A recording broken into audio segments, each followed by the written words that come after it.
Welcome back to 7th Grade Mustache. On today's episode, we'll be speaking about USURY 2.0.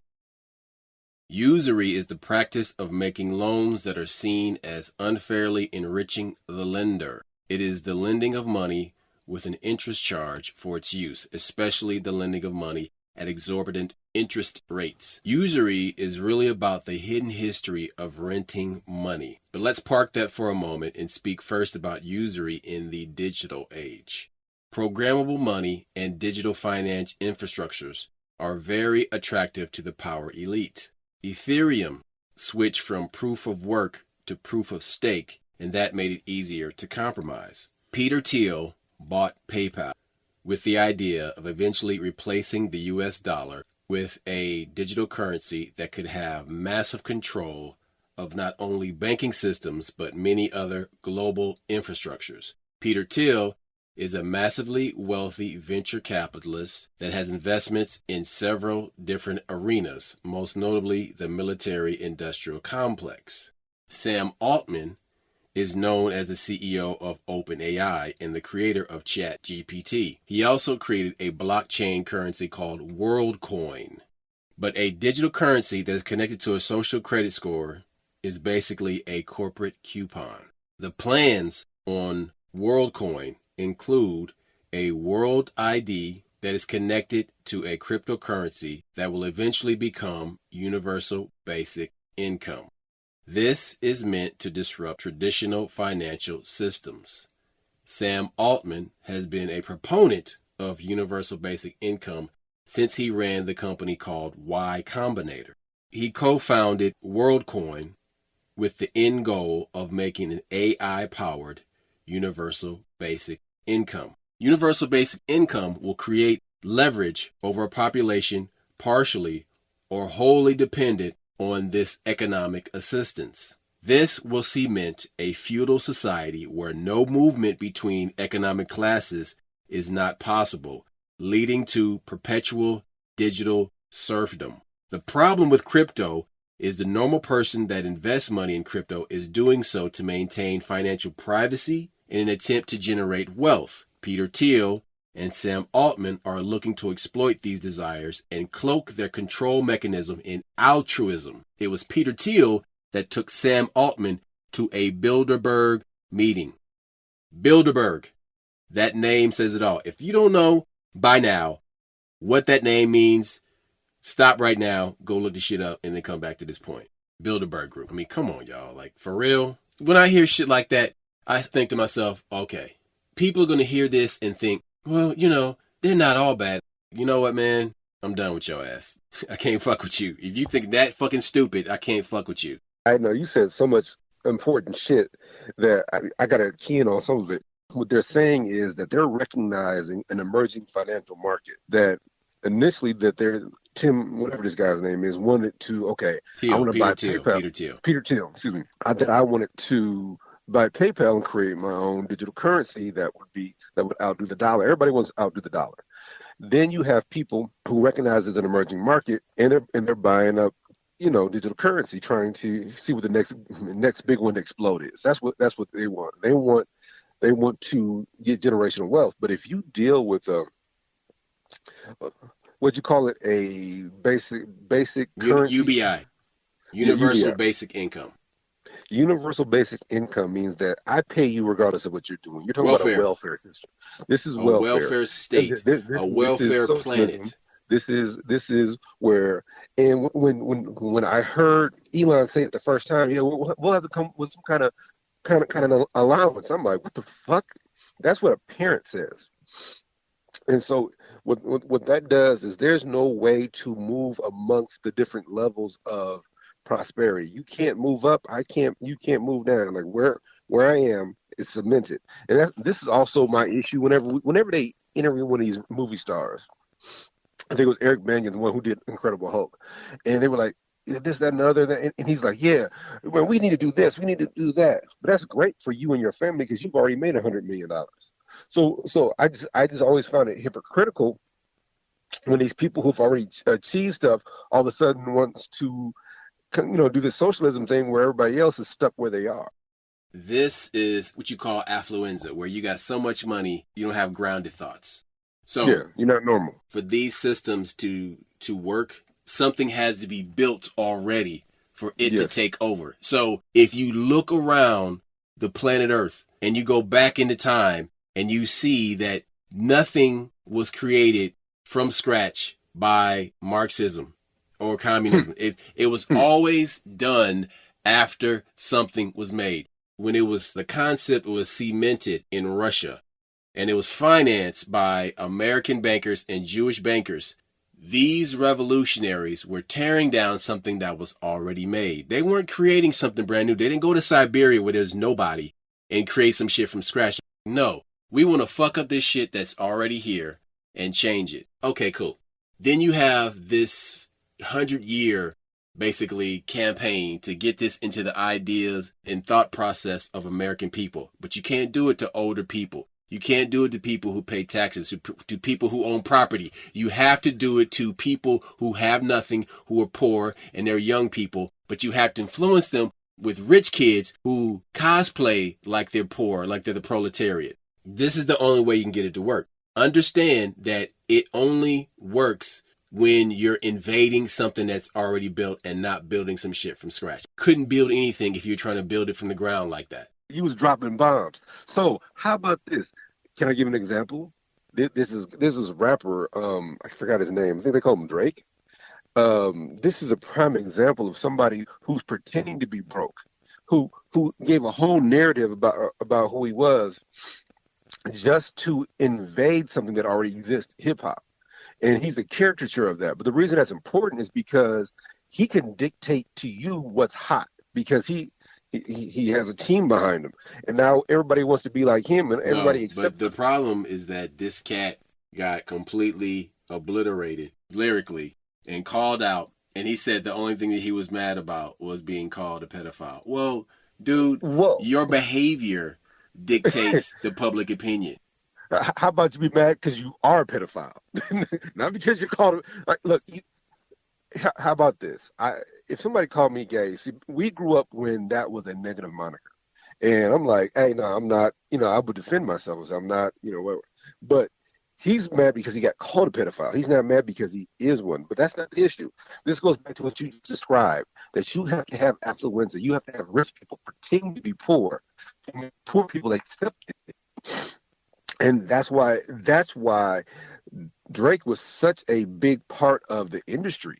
You got Kendrick calling him a colonizer. He was called a lot of shit. But you got to understand though what Drake represents. Yes, Drake represents something that was created in a lab, something that is easy to tweak, and you can actually focus group it, because he is this guy. He's ideal. That start as an actor. You know what I'm saying? That shows that he's compromised from the situations they put his character in, and he signs off on this. You know what I'm saying? And then, he graduates from high school, quote unquote, and then he gets an interest in hip hop music. But then when you see his behind the scenes in hip hop, it's not organic. He comes in like a tourist. And then he attaches himself to people that are talented. Look, well, we're not saying he's not talented. Initially, he was, but at some point, he transitioned. But here's an example. They interviewed his dad. His dad was like, "I was always around. I was always in Drake's life." And he's like, "Hey, my son, what are you talking about?" He's like, "Yeah, Dad, this is gonna make me money." Same thing Tupac said. So he's not the first to try to accentuate or make his background something different. We dig it, but you're a colonizer. You're using, but you're also, more importantly, you have a lot of people convinced that they can never get there, or worse, that they can get there if they do this, this, and this, and you're not doing that, and that. Does that make sense? Look, this whole concept of usury. Usury is when they charge an interest rate, when they charge a fee for using money, but it's an illegal fee. So when you look at the history of usury, first things first, it was illegal for Christians to charge other Christians usury. So it's not just interest; it's illegal interest, and this is going back many years. And the fact that Roscoe pointed out some very important stuff when you talk about This whole modern financial system was set up on that. The example is Albert Einstein. Remember, he said one of the wonders of the world is compound interest. So he's telling you that's important. But this guy is supposed to be some kind of physicist and some deep thinker, but he's more worried about money. So that shows you that this whole financial system was designed like that. One of the big examples is Akeem Olajuwon. He's one of these rich ass players in Houston, but when he sells a home, when he sells property, he wasn't charging interest because it's illegal for Muslims to charge usury. So all these people are like, man, you should be making so much more money. He's like, nah, I charge more than I put into it, but I do not charge interest. In Peter Thiel's own words, he says, our goal in creating PayPal was nothing less than to replace the US dollar by creating a new digital currency. And he also told the PayPal staff, it is the ability to move money fluidly and the erosion of the nation state are closely related, as they were building a system to move money fluidly. Now, also, in his own words, he says, I think technology is an incredible alternative to politics. So, let us return to what usury really is, because it begins with the Roman Catholic Church when the money changers begin to get control over the Roman Catholic Church. And it comes down to the hidden history of renting money. In the early 1200s, the French Cardinal Jacques de Vitry wrote a collection of exempla, which are morality tales that priests use in their sermons. In one story, a dying moneylender makes his wife and children swear to hang a third of their inheritance around his neck and to bury him with it. His family does as instructed. However, later they decide to open the grave to recover the money, only to flee in terror at seeing demons filling the dead man's mouth with red-hot coins.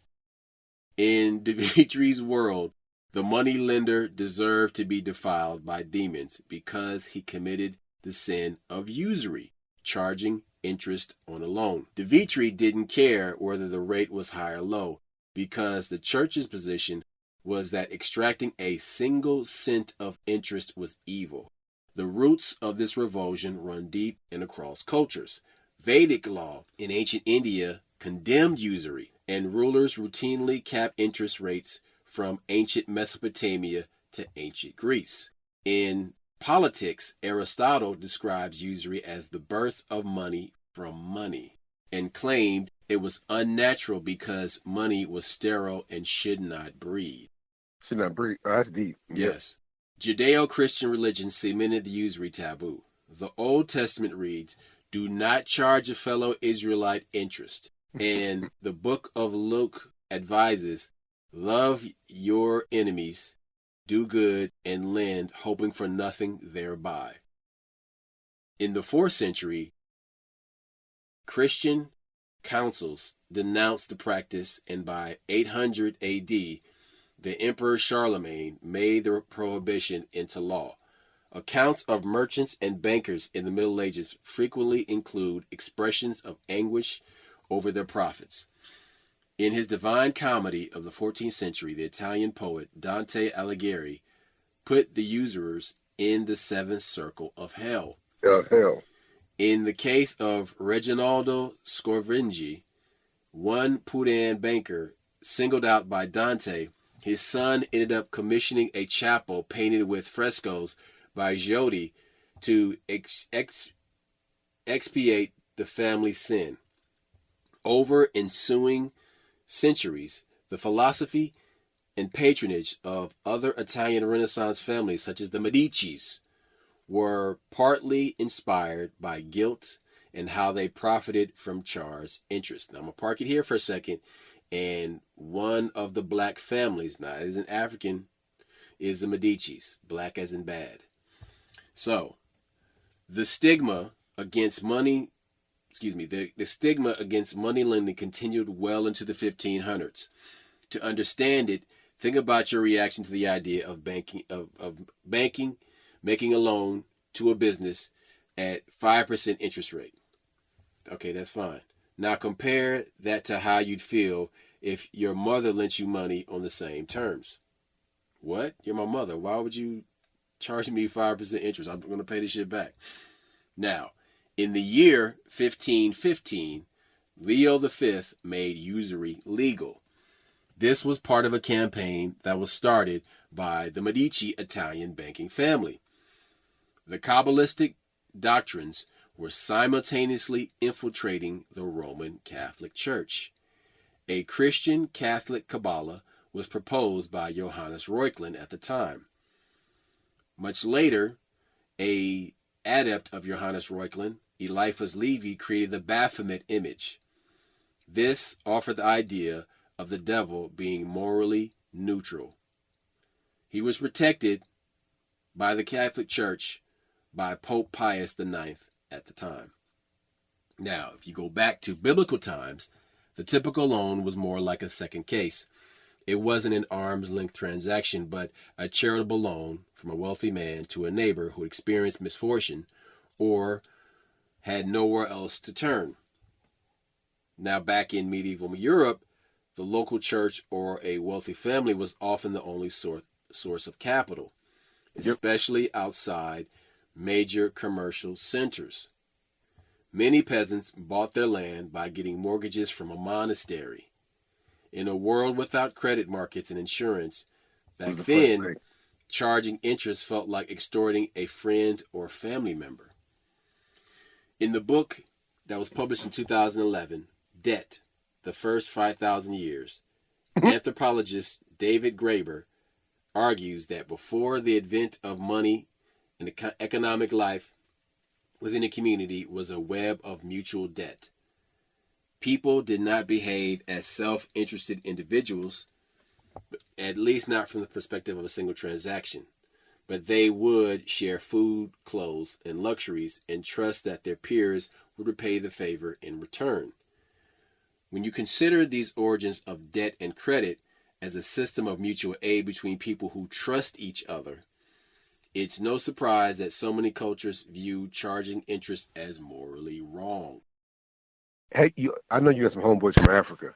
I had a homeboy one time was breaking it down, some of the stuff they go through, and he's like, well, when I'm back home, if my neighbor asks for help, I got to help him. I'm like, what do you mean? You're like, we got you. It's like, because they've helped me in the past, or they've helped my family or my mom or whatever. Now I got to help him. But he's like, they'll have you helping them for 3 or 4 days. And I'm like, well, shit, that shit don't balance out, bro. But you see what he's talking about, that the community as a whole, money wasn't self-serving. Money, it was an exchange for, hey, I helped you, you need to help me kind of thing. Nobody was profiting from it. Now you have a system where you profit from it. Well, look, also you talk about how they capped interest rates in Greek and Mesopotamia times. Like they capped them at a certain percent because it was necessary. Because these fucking money exchangers would fucking rob people. They would charge exorbitant interest rates. Even to this day, we see that in these check cashing places, or we see it with these high interest rates. Yes, I was going to say high interest loans or renting. You know this. When I first got with my old lady, she had divorced her husband. We're getting together, but he was still using her credit. He got a damn car with a 22% interest rate. What the fuck?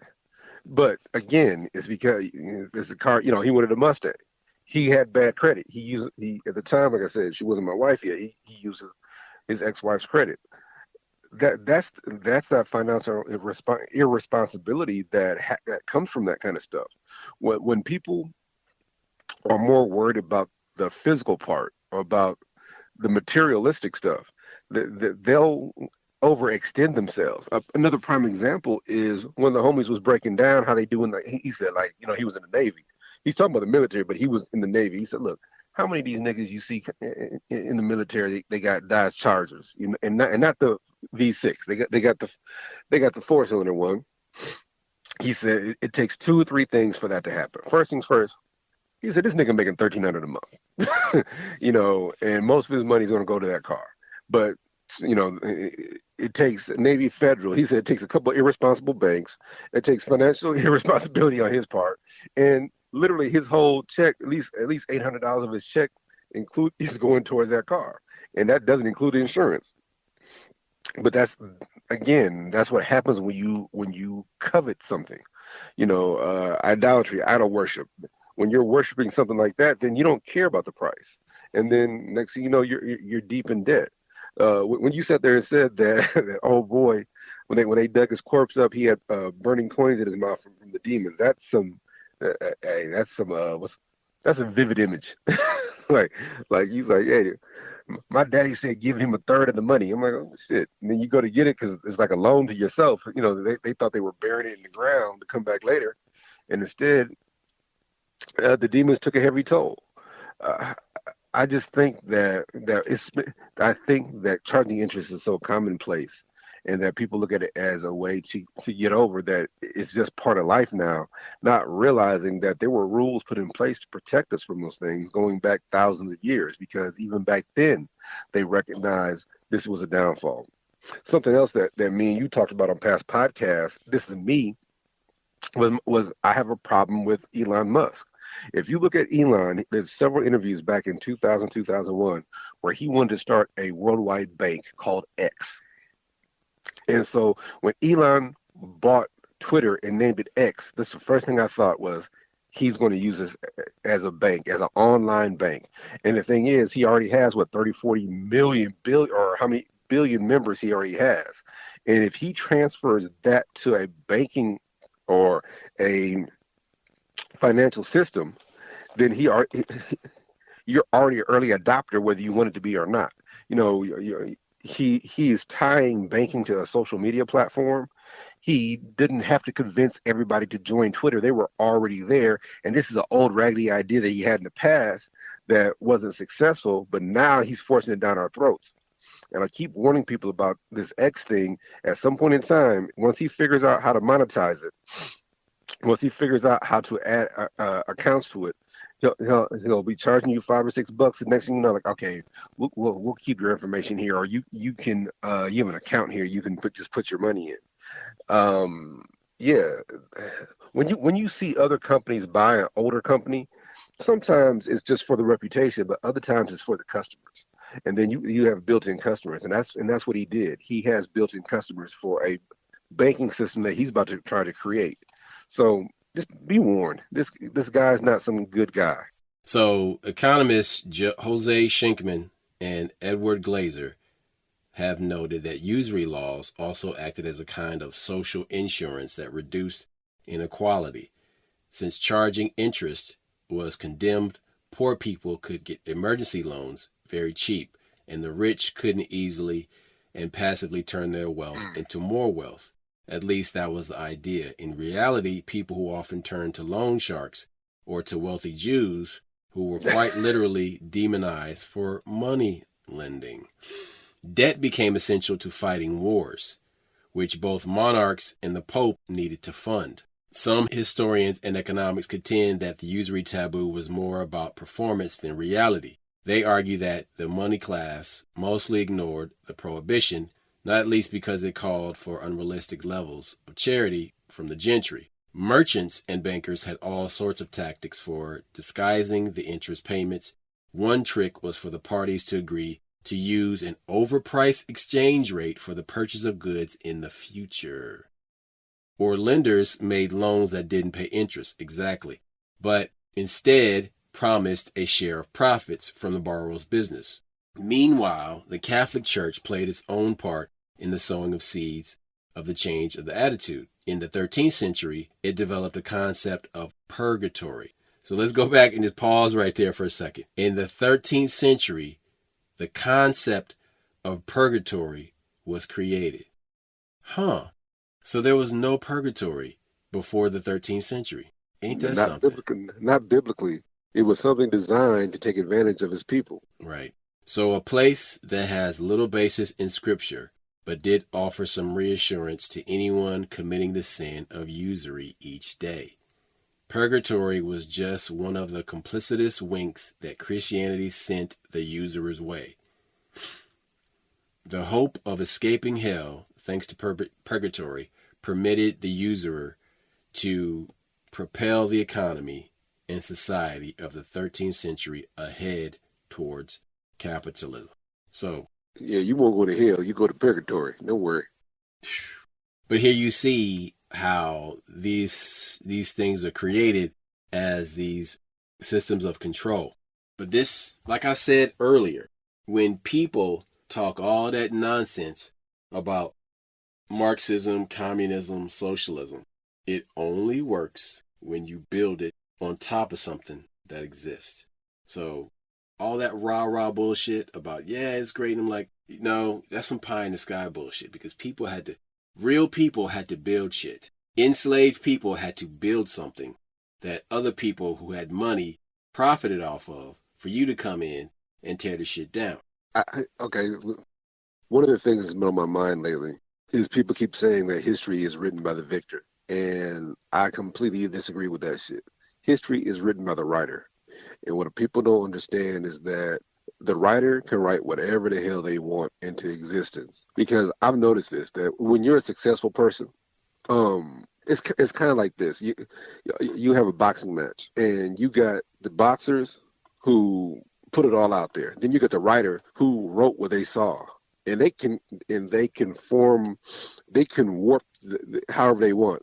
I saw a fight last night. Bud Crawford fought this European dude, and I'm watching the fight. I'm seeing him land more punches. But the commentator is saying that Ishmael is winning the fight. I'm like, no, he's not. And then you got Sean Porter who fought Bud. Like, nah, I don't know what you're looking at. But that's what I mean when I say history is written by the writer. It's not written by the victor. Bud ain't write shit. Do you understand what I'm saying? Like, he's busy living his life. He's busy being successful. He's busy making conquests and doing what he does.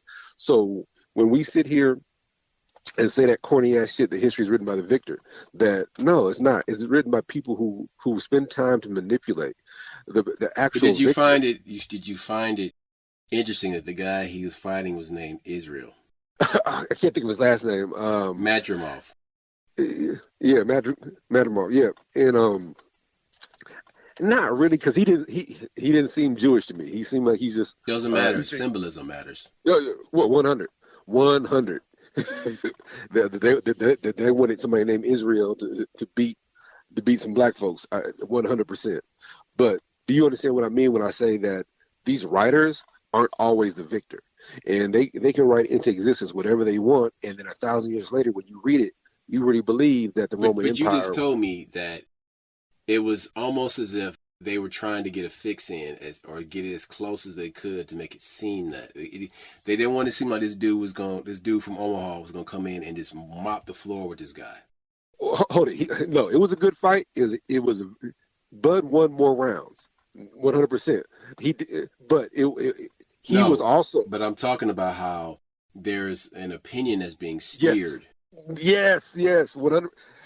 Look, if it wasn't for Sean Porter, who is a boxer, he's retired. He fought Bud, he fought Errol Spence. Guy's legit. He said, I don't know what fight you're looking at, but I got Bud ahead, 5-2 right now in the 7th round. And this is what I mean when somebody can write something into existence. So you got these other two guys saying, "Hey, I don't. Bud doesn't look that good." But if you look at the final round, you can see how Bud is still aggressive, and he's actually controlling the fight. In the last 3 rounds, he controlled the fight. Old boy might have won one of the last 3, but regardless, this is what you're talking about when you're saying that they can push a narrative. And then enough people hear it, they agree with it. But I'm sitting here watching the guy land more punches. Now, old boy got a couple good shots in. I'm not going to front like he didn't. But I didn't think he was winning the fight. I thought Bud he threw more punches, like 300 to 2 whatever. They landed about the same amount of punches, but percentage-wise, Bud was lower, but Bud still landed 2 or 3 more punches, regardless. My point being is that you are absolutely correct when somebody can push a narrative. And one of the narratives going around is that... It's crazy, though. Like, when you look at CompuBox and you see the percentages, the numbers, Bud is clearly the aggressor. He's throwing way more punches. He threw way more. So there's a term for that. Please forgive me. It's a type of aggression, but in boxing, I forgot what the term is. Please forgive me, but it's called I want to say palatable aggression. That's not it. It's called something else. But yeah, he's more active. He's throwing more punches. He's landing more punches.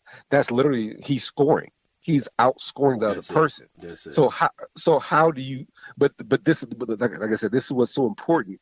A writer is not the victor, but a writer can write some shit, and then later on when we read it, we really think it went that way. We really believe the Roman Empire was just this great big thing because it's in our history books now. We really believe that the Greeks are the only ones that were intelligent in Europe and nothing else happened. That's because that's what we're being told. And this is what I mean when I say history is written by the writer, not the victor. Because I'm telling you, Bud Crawford, he won the fight. He won a world championship in 4 weight classes. So he did the conquest. He can fight victor. That guy multiple ways. Yeah. 100%. Yes. But what I'm saying is how these sports writers write it. They can come out right now and say this should have been a draw, and enough people will read it who did not watch the fight, and then all of a sudden that comes into existence. This is what I'm warning people: be careful about forming your opinion without watching it. There was a couple. I remember the first time I saw a fight where I thought somebody got robbed. It was Sweet Pea. I think he fought like De La Hoya, and I'm like, what fight are you watching? And that's when you realize boxing is fixed, that they got a narrative they want to push. And when somebody wants to push a narrative, they can write whatever they want. But when you watch that fight yourself, and you tell me that Pernell Whitaker didn't beat De La Hoya. So let's bring it back here. So when you have somebody like Elon Musk who bought up Twitter, he's going to push a narrative. And he's going to be like... Hey. Also, so is Peter Thiel. Peter yes. Thiel... So basically, Peter Thiel has groomed J.D. Vance since J.D. Vance left the military. So J.D. Vance is somebody that has been groomed by Peter Thiel that he knew he could get into politics, that he would have as an asset. This guy is not just investing in companies. Peter Thiel is investing in people. Hey, when I was a kid, there was a furniture guy in New York called Crazy Eddie. Yep. And he was big all over the place. But insane. Yes, I love you because you remember that shit. But I guess he sent his nephew to college, and his nephew, when he gets out of college, they come up with this scam. So towards the end, the reason you don't hear about Crazy Eddie, he was selling the bricks. And the boxes. Yes, he was selling whole warehouses full of TVs that were nothing but boxes with bricks in it, and then they shoot their ass over to Israel because they're Jewish and hide out. But this is what I mean by you can paint a narrative. This is also that certain people have a history of writing history and writing it to whatever they want it to be, and this is a prime example of that kind of stuff. But see, go back to hold that thought for a second. Go back to what the quote from Peter Thiel, where he says that technology is a good alternative to politics. Yes, and guess what? Good. Politics is an alternative to religion.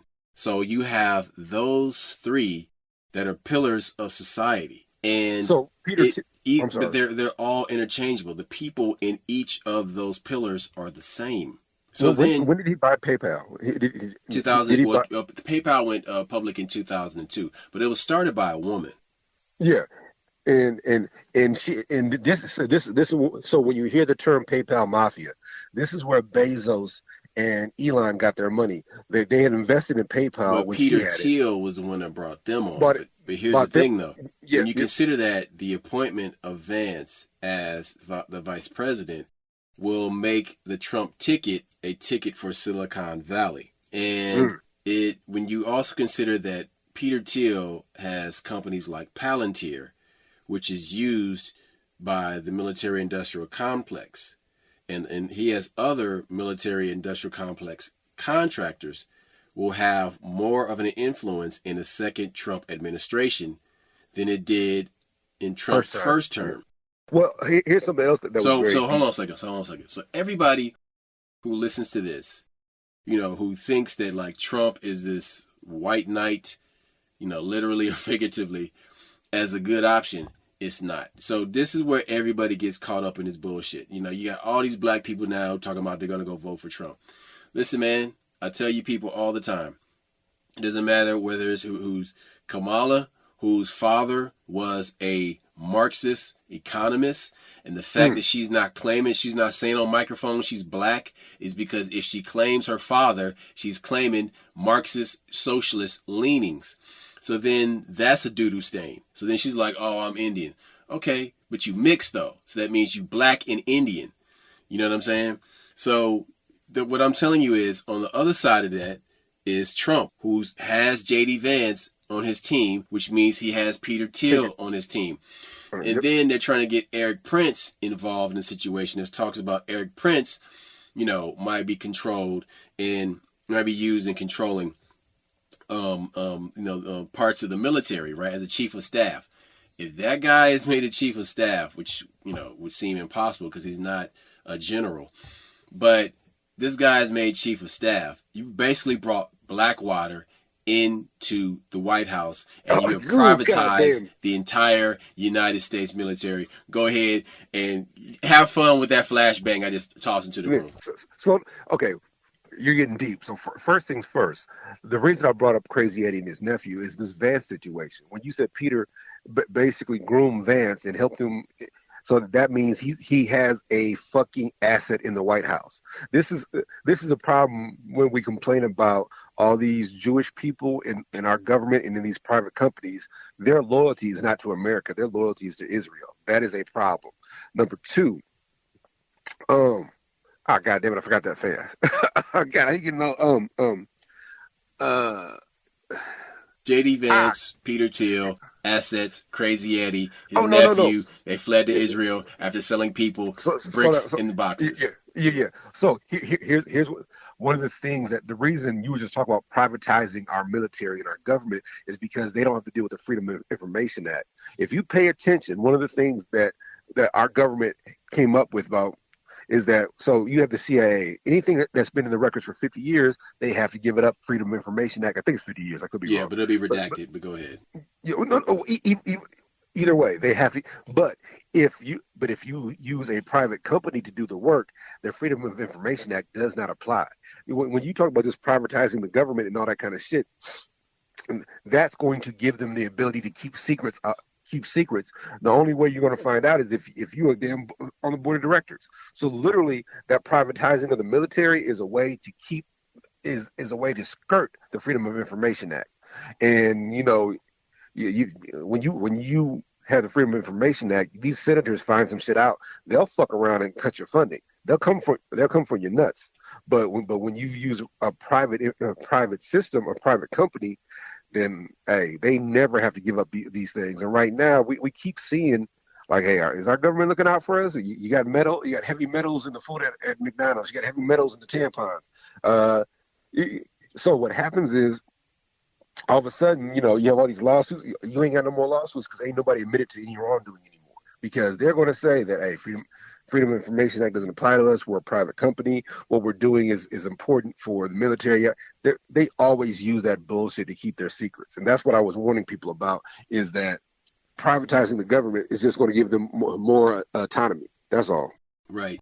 But it's crazy, going back to usury, how often people talk about usury every day. And it's so crazy that it's standard. Let's look at this from a spiritual perspective. If you're looking at you do a fast forward of the 1,000 years, 2,000 years since the death of Christ, and you see the Church of Rome absorb the Church of Christ, and that essentially replaces the Roman Empire. And that is still the Roman Empire in so many ways.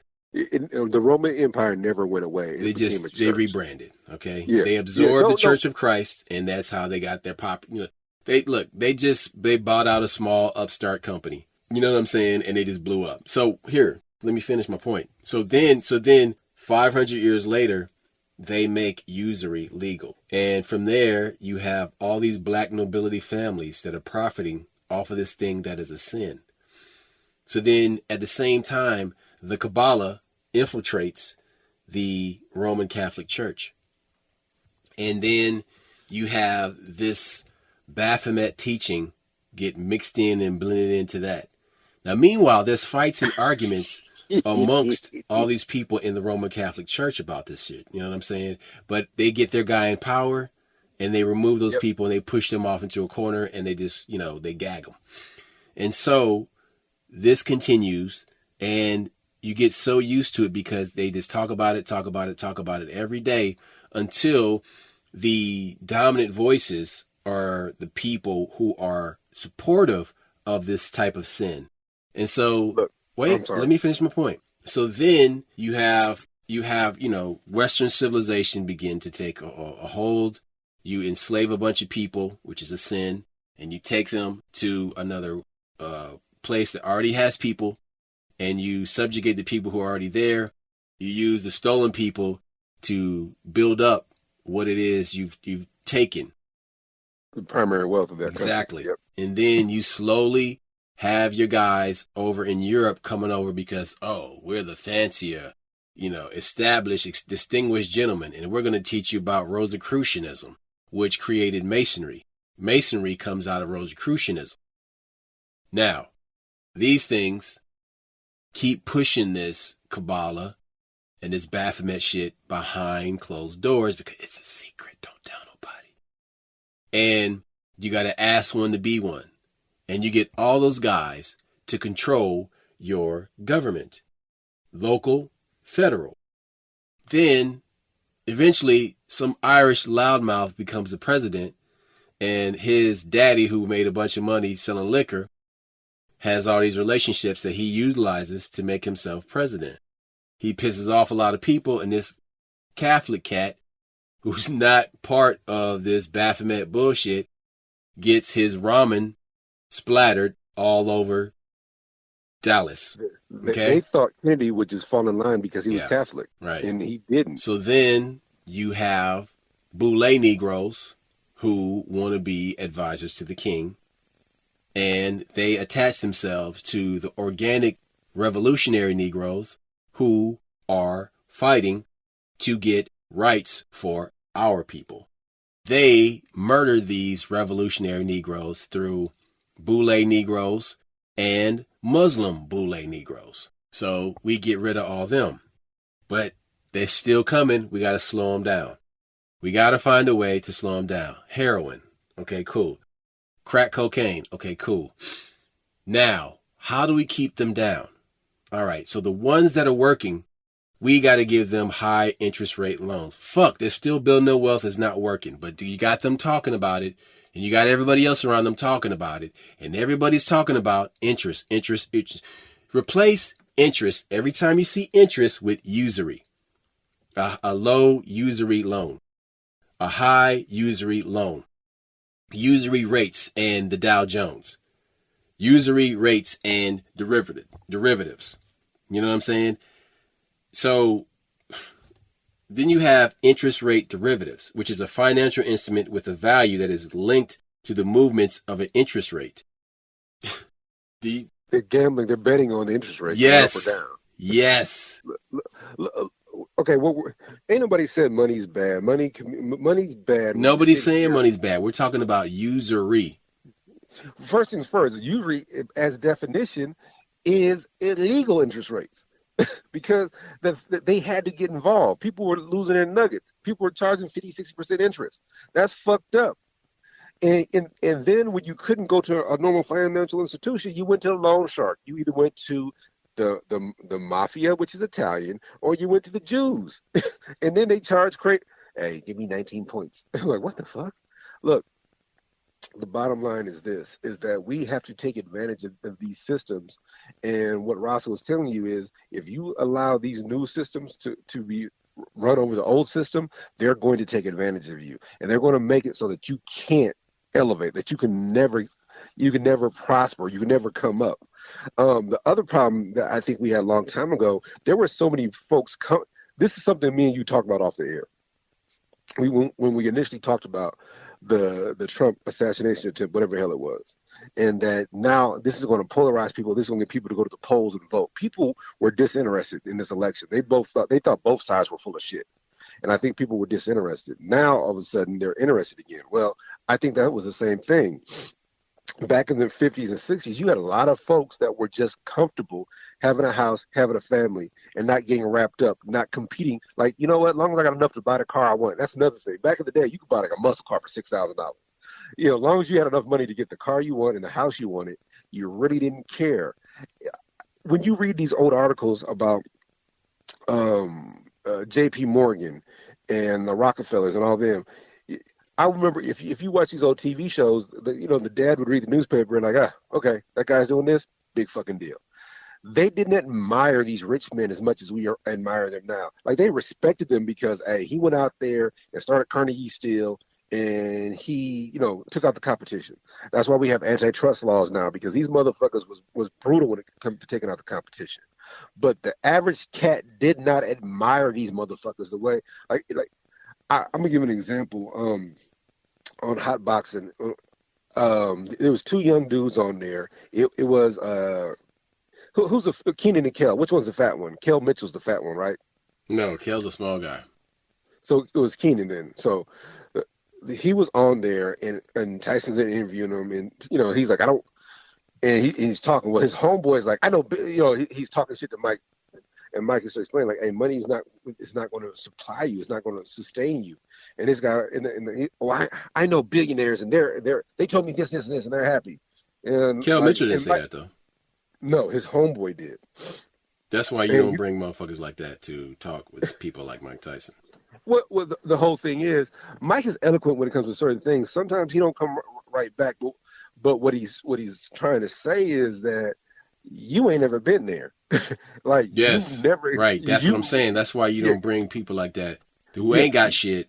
You see, he said, I know millionaires and billionaires. Yeah, but you ain't got that. Said, I know a billionaire. Yeah, he said, I knew a billionaire. He said one. And so Mike kind of got frustrated. But the fact of the matter, like, people love to talk about hypothetical situations, but they still they can't relate. They still, you're talking about somebody else's life. You're not talking about your own actual life. Then later on, when Keenan, or whichever the fat one, was on another interview, he got all like, because Mike Tyson uses the word nigga. Like, oh, I don't use the word nigga. I got a daughter. I got kids. You should never use the word nigga. I'm like, nigga, please. Look, what it is that you're doing this whole righteous, holier than thou bullshit. No. Don't do that. I understand where he's coming from. So, okay. So, hold it. Just real quick, because we're not going to go down that rabbit hole, but I understand where he's coming from, and his point is legit. So go ahead.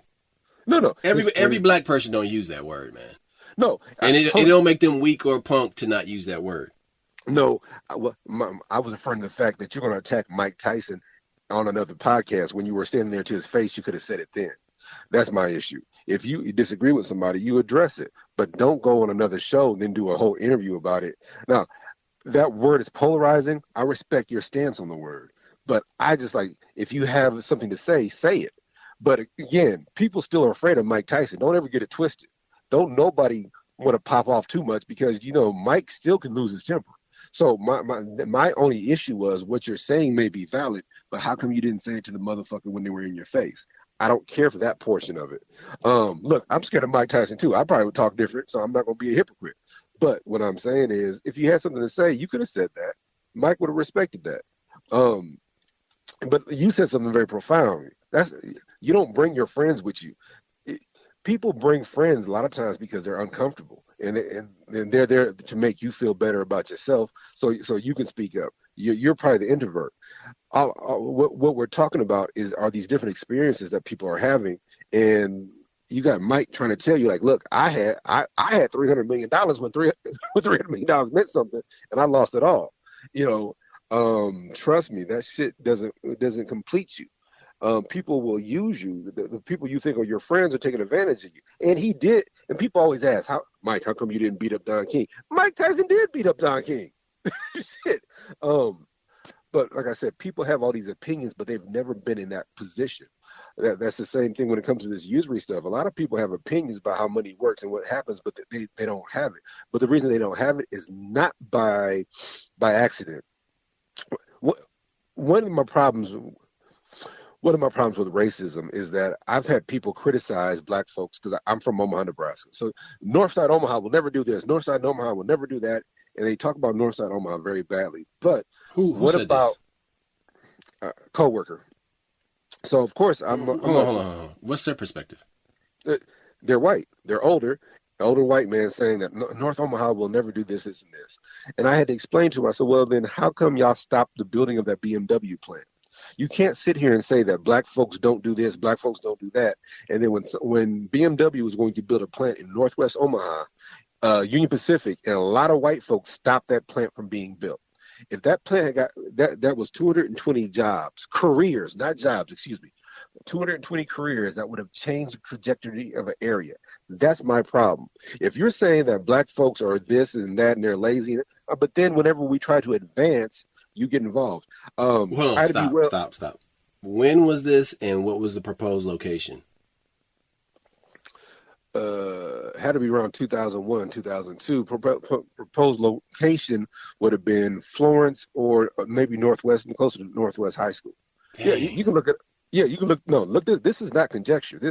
And I found out later on that UP was one of the companies that blocked it. Like they literally lobbied. So Why?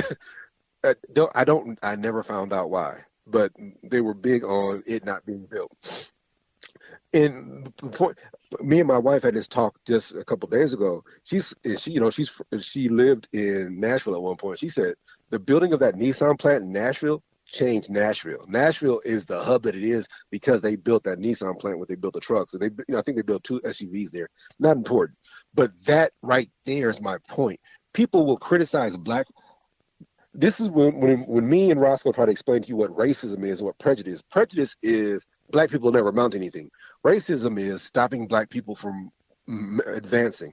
Prime example, I was bringing up Ida B. Wells. 2 of her good friends, this is that classic, this is the old shit, 17, 1800s, whatever. 2 of her friends ran a successful grocery store in Memphis.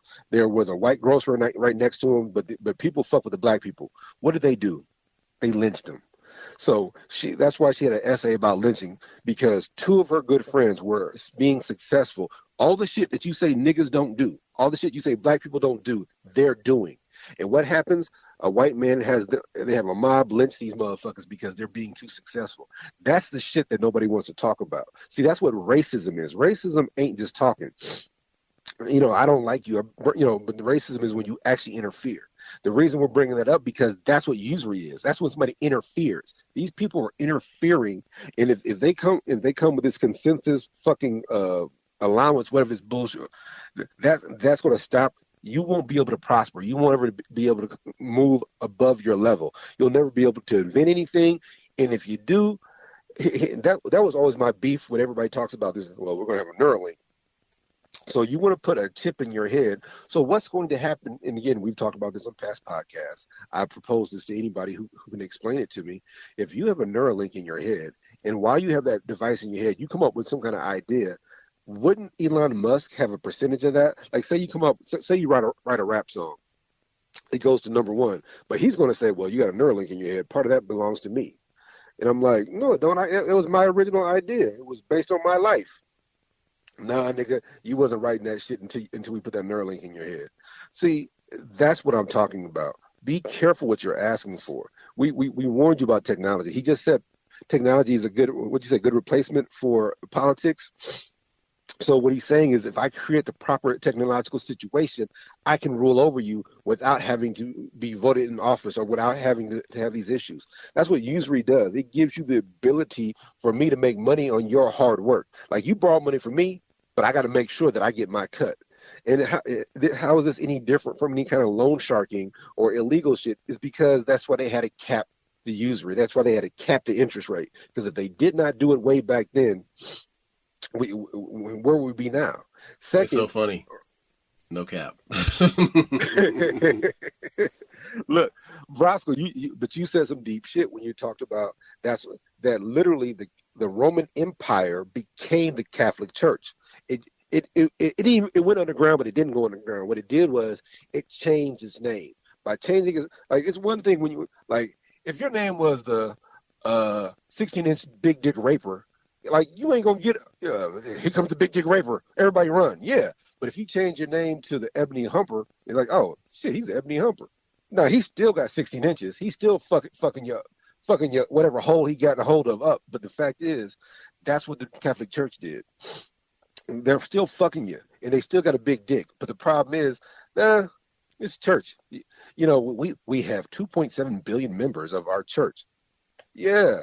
Or the part I was trying to bring up earlier was the fact that they have their own army. When you hear about the Knights Templar and all these other, this Catholic Church had their own army that went over all these different borders and did some fucked up shit. They did some good shit too, I'm sure. But the fact of the matter is, if me and you try to raise our own militia right now, they would go nuts on us. We wouldn't make it 2 weeks.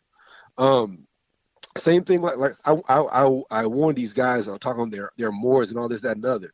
You are already on the terrorist watch list. They took the Klan off the terrorist watch list, but they added these black national motherfuckers. So be careful about claiming these different names.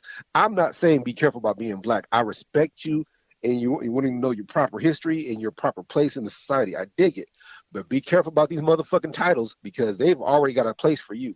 That was the same thing Gil Scott Heron said when he talked about the King Alfred plan. He said, all you niggas think they got a place for you. King Alfred plan says they do. So I'm trying to warn people about joining organizations, but I'm also trying to warn people about the fact that these motherfuckers are making money on you. The word mortgage is old French for what? Dead promise. They're telling you that you'll never own shit, but they're doing it in your face. So you need to recognize these things. That's all, bro. Sorry. Go ahead. Your turn. Right. But, okay, the whole thing about usury is that, and I keep bringing this up because people have, with word changing, when you change words up, nobody looks into what it means. Nobody even questions whether it's right or it's wrong. All they know is, I need this to survive. I got to get this. It's time to do this. Usury was a bad word, but interest is a good word. It's the same shit. It's the same thing. But the problem is that people get so caught up in the struggle, they don't have time to process They're being morality. They don't have morality beyond basic levels of morality. Because, I'll give you a perfect example, man. And, parents, working class parents can relate to what I'm talking about. If you want to do things with your kids and a lot of the times you're working and you can't do those things with your kids, that time goes by. Fast. And you want really bad to do those things for your kids too, like put them in this and give them these classes and do this. And you work hard, man. You work your ass off and you want to elevate their lives. You want to enrich their lives with things that they will enjoy based on their personalities. But sometimes it can feel like something that is distant because you are working so hard to take care of the basic things. And what I'm illustrating is this plight that people get caught up in. And all these things that you want to do, that you really need to do, you cannot get to them because the struggle of life is so immense. You're so busy being a provider that sometimes you can't be a nurturer. That makes a single parent household such a complicated situation. I look, this. I had it great. I didn't know I was poor. didn't know my life was difficult. But what happens is, as a parent, when you are being a provider, sometimes you gotta. It's hard to do both, and you literally got to make time, or you literally got to take vacation so you can spend time with your kids and create these memories and make sure that, hey, you want to play basketball? Well, come on, we're gonna go do this for at least 2 hours before I go to sleep. I got a double shift, but when at my job I would double and tie up, which means I didn't have to work the next day. After I woke up from 4 or 5 hours of sleep, I would go get my daughters. I would make sure that I forced myself to spend time with the kids. My older kids, I would take them fishing. All my kids have been to the shooting range, that kind of stuff. I get it that some people might say that's unconventional, but one of the crazy things, I'm gonna give an example. The latest Beverly Hills Cop, she was complaining because of the shit that her father taught her, but he's like, look, that's all I had to give you. Yeah, but she said, but you didn't fight though. And that fucked him up. Yeah, but at the same time, he said something even deeper. He's like, however old you were, that's how long I've been a father. So we were doing this shit at the same time. As you were when you were 8 years old, I was a father for 8 years. And he's explaining to that I'm learning this as a process. But She was upset because he taught her how to shoot a gun. She was upset because he taught her how to get out of handcuffs. He's like, look, these situations exist. I'm trying to prepare you. Now, sometimes when you're in those situations, as a man, you think of the worst case scenario. Any father that's a girl dad, like you, Roscoe knows this. I was teaching my daughters how to use stun guns, and I let them stun me. And people are like, "Are you crazy?" I'm like, yeah, it's painful, but let me explain something to you. I'm fat. A stun gun reacts differently for a fat person than it does a person that's in great shape and has no cellulite. You know what I'm saying? Like, if you stun that motherfucker, he might topple over. But you stun me, I'm gonna keep coming. So I always tell my daughter, I say, if you stun somebody, you need to follow that with a headbutt, an elbow, or a kick to the crotch. You need to incapacitate that person so you can get the hell out the way. Because you see that you just stunned daddy and you held it against my leg, and I did not go down. Now, them stun guns them cops got, I seen them in action with the prongs and the shit and the wires. I ain't been stunned by one of them motherfuckers. But that regular stun gun, yeah, we in high school at Benson, we used to have stun guns. You would just stun somebody, just joking with him, hit him in the stomach, and take off. So I was trying to, we did that. So I was trying to teach my daughter, like, yeah, this is not like on television. Also, you're fighting for your life. Second, you don't when you're getting in your car and you're surveying your surroundings, and then you need to actually have that stun gun out turned on because you got to protect yourself.